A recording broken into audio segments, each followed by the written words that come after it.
So you see we got our bearing on there. This one's spinning just freaking mint.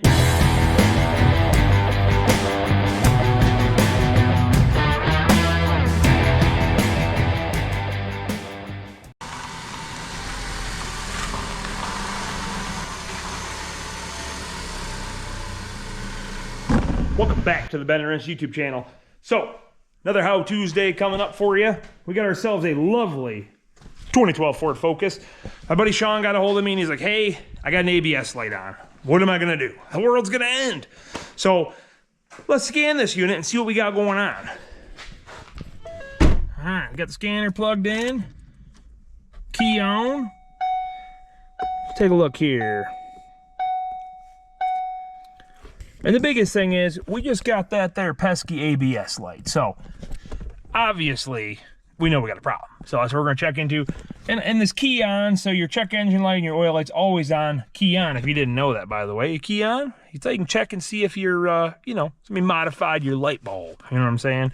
So, we do have an ABS code right here, which we knew by the indicator. Let's see what we got going on. So, it says left rear tone wheel, mechanical failure. Well, that to me sounds like a wheel bearing. Now, granted, I have had a 17 Focus, which is like this one's twin sister cousin, and it had a broken wire. So that was right where the rear control arm kind of hinges. Right in that area, I had a broken wire just from obviously continuous movement. Now, this car was 63,000 miles. It is a 2012, and we do live in Michigan, so who knows? I've seen these mechanical tone rings kind of just fall and break off, but on these, the rear wheel bearing is sealed. So let's take a gander, let's get her in the air, and see if we see anything that's obvious. All right, we got this fine unit up in the air. So one of the things you always want to check right off the rip, right? You got an ABS light on, and you got a known wheel giving you problems. Check the wheel bearing, because obviously if the wheel is moving in and out like this, it's going to give you a variance in sensor to magnet tolerances, causing an ABS light like we have. This one on that note is nice and quiet. You have them spinning tires, do you? And quiet. And you generally, if that's the case, you'll hear, you know, or feel a clunk. This doesn't feel like that. Now, I know on Fords, especially the front wheel bearings, there is a magnet tone ring on the back of the wheel bearing. So the rear is a unitized hub. Let me show you that real fast here. So, if you can see, that is our rear wheel bearing. That sensor is not replaceable. Now, it does unbolt, but generally you'll get the whole sensor with the bearing. Makes it a lot easier for the end user and yourself, of course. So, the thing I was telling you earlier, you always want to check this ABS harness. But up here, I had a Focus before where it had a broken wire. So we got this skid plate here. We're gonna pop this down. It looks like there's three 10 millimeters here. And this unit will fall out of our way. Let's grab that off quick. Now these will just, it's like a wedge fit. So I know when you pull these down, you still have to give them a pull. Just like that. So that just sets down, but you see when you tighten the bolt up, it swedges those. Okay, so you always want to check your harnesses, because sometimes where they hinge, like right here especially, you're running the potential failure. Now the car I dealt with was actually on this side, it had a bad spot. So make sure you are looking at that stuff as well. Now you can always ohm it out and check from the front to the back with the computer, make sure it's continuity and all that good stuff, but with the age of this car and the miles, probably going to be likely that's our wheel bearing. You can see there's a lot of corrosion on there. So what's that mean? So let's pop this tire off and assess that real quick. Let's get this wheel out of the way.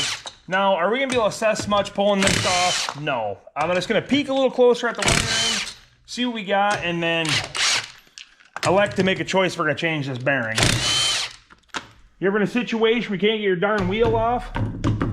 Spin a lug nut back on. If you put a pry bar on the back side, watch this. Get your big bar.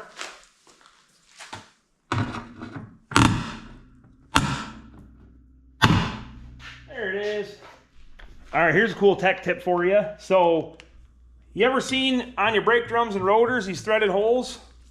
Find yourself a bolt that fits it, and watch this.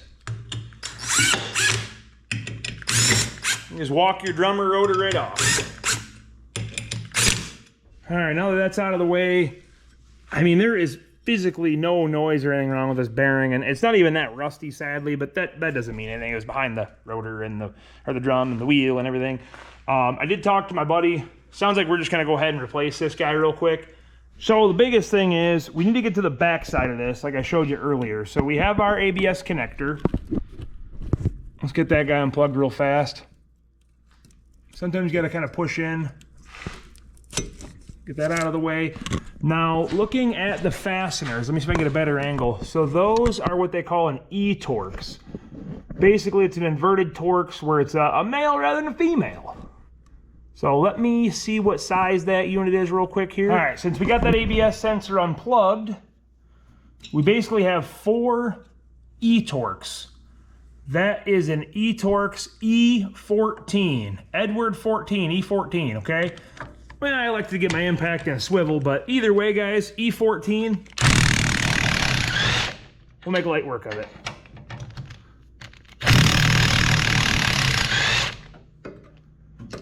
Now, a longer extension lets you get right in there, so definitely the way to go if you got it.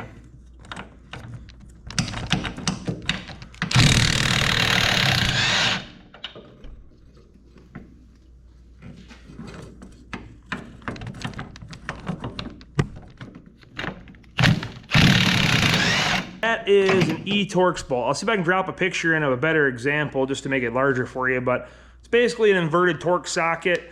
E14, like I said, is what we needed, so no big deal. Any auto parts store should stock that. But before you get into this project of changing this rear wheel bearing, you better have one of them on hand, because if not, you might be beating the wrong socket on there and not getting anywhere. So I did get the new bearing. I just got it. I wanted to show you real quick before I get knocking that one out.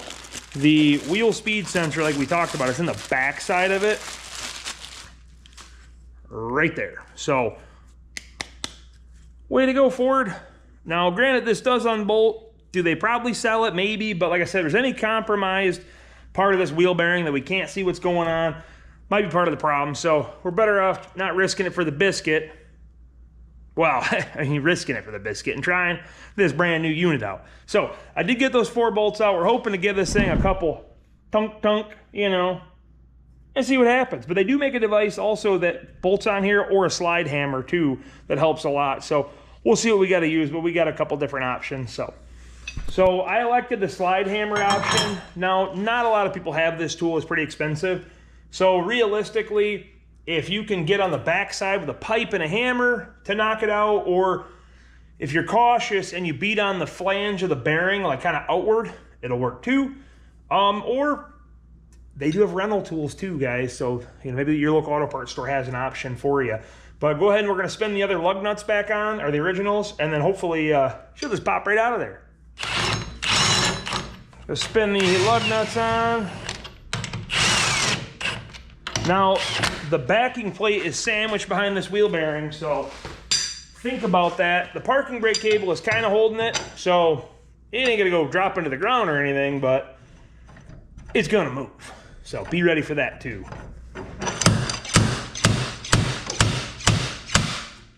There she is. So now what we're gonna do, it is kind of stuck to the backing plate, so we'll have to just kind of tap that loose. So I'm gonna leave this assembly all together just for leverage, but really, if we just kind of graciously, there it is. So you can see it is sandwiched in between there, so be cautious when you're banging on stuff.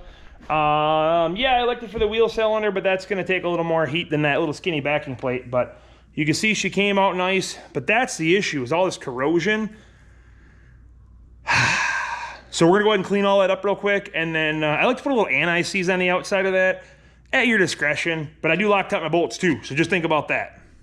So you can see what's holding this backing plate on. We got the parking brake cable and we got that hose, but right now that exposes all this, we can clean up real fast.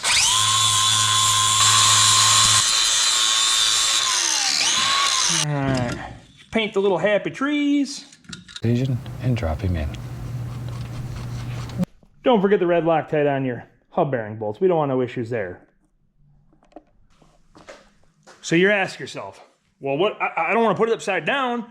Well, it is directional. It may be hard to see, but the spread up here is closer than down here. So you can't put it upside down, or I don't think it'll fit like, maybe. Enough effort, I guess, right? So you'll notice it's kind of a bear to pull this over and hold it, but you can.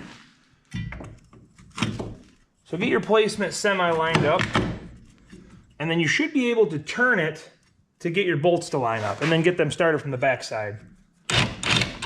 Go ahead and get your bolts started like we said, and you'll want to hand check these too.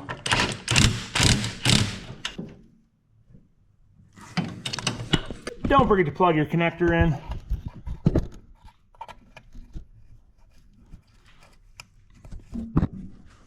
Well, since we've already surveyed all this stuff, we can go ahead and put this cover back on while she's in the air.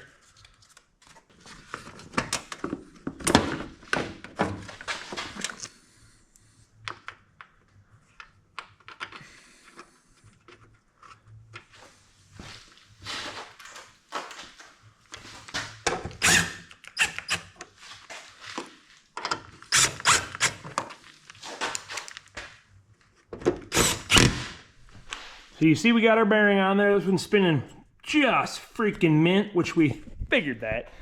But you always want to check the inside of your drum. Okay, right here, if there's a lot of rust buildup and stuff like that, you want to clean it. Now ours has a little surfacey color rust, but there's nothing there that you can feel.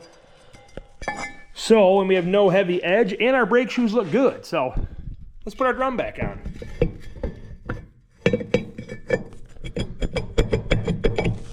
Now granted, some may come off harder than that, simply because you might have a rust ridge and whatnot. So just with drums, be prepared for a can of worms.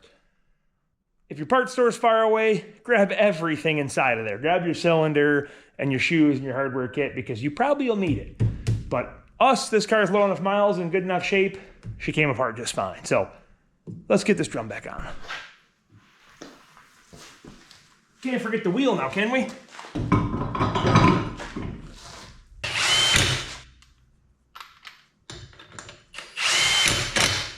Now remember to always hit these with a torque wrench.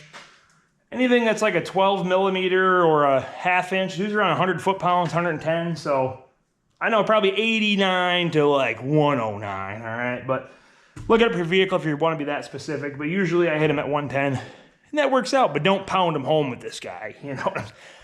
She's pretty nasty, just saying. Now we're going to torque them when we get on the ground, but one of the coolest parts about these hubcaps, so this one here allows you to put the lug nuts on, and you find your valve stem, which is right there. Check this out. Line up the valve stem. That's it.